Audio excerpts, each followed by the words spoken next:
राधिका बरसाने वारी की जय। राधे राधे। बैसाख स्नान का अंतिम दिन, जिसे बैसाखी पूर्णिमा, बुद्ध पूर्णिमा भी कहा जाता है, इस दिन ऐसा क्या करें कि घर में सुख और समृद्धि बनी रहे।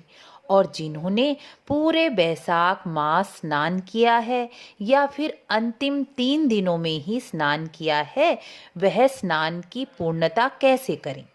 वैसे तो बैसाख स्नान की उद्यापन विधि मैंने पिछले वर्ष इसी चैनल पर बताई थी, लेकिन जो नए दर्शक देख रहे हैं उनके लिए फिर से बताती हूँ। बैसाख स्नान के अंतिम दिन ब्राह्मण को भोजन, दक्षिणा और यमराज का भाग तो अवश्य ही निकालना चाहिए। इसके बिना आपको बैसाख स्नान का फल नहीं प्राप्त होगा। यदि आप ब्राह्मण को पका हुआ भोजन कराने में समर्थ नहीं हैं, तो इस दिन अन्न का दान यानी कच्चा भोजन तो अवश्य ही दान करें और भोजन दक्षिणा सहित दान करें। दक्षिणा 11, 21 जितनी आपकी सामर्थ्य हो उतनी रख सकते हैं। दूसरी बात, घर की समृद्धि बरकत बनाए रखने के लिए हम क्या करें, तो पूर्णिमा के दिन खीर बनाकर ठाकुर जी का भोग लगाकर परिवार के सभी सदस्य खाएं। इससे पूर्णिमा पर खीर बनाने से, खाने से चंद्रमा बलिष्ठ होते हैं। घर में धन बरकत की बढ़ोतरी होती है, क्योंकि चंद्रमा धन के कारक भी हैं।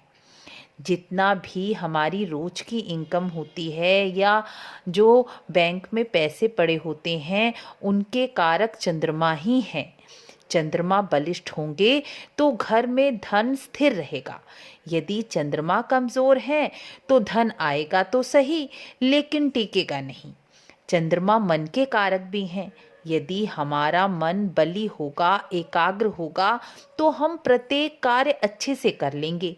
लेकिन जब हमारा मन ही कमज़ोर है, यानी हमारा चंद्रमा ही कमज़ोर है, तो हम कैसे प्रत्येक कार्य में रुचि से या एकाग्रता पूर्वक वह कार्य पूरा कर सकेंगे।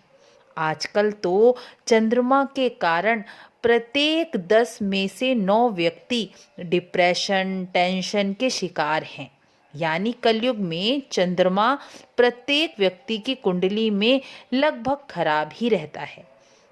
लेकिन पूर्णिमा के दिन खीर बनाने से, उसका ठाकुर जी को भोग लगाने से और उसे खुद प्रसाद रूप में ग्रहण करने से और रात्रि के समय पूर्ण चंद्रमा को दूध मिश्रित जल का अर्घ देने से हमारे कुंडली में चंद्रमा मजबूत होते हैं और हमारे मन को भी मजबूती प्रदान होती है।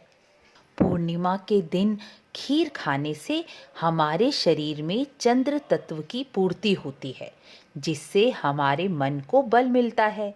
इसलिए शास्त्रों में यह विधान बताया गया कि जो मनुष्य पूर्णिमासी के चंद्रमा को अर्घ प्रदान करेगा, वह मन से मजबूत और धन्य धान्य से संपन्न हो जाएगा। इसलिए बैसाखी पूर्णिमा को खीर का सेवन और चंद्रमा को अर्घ ज़रूर प्रदान करें। मिलते हैं अगली वीडियो में। राधे राधे।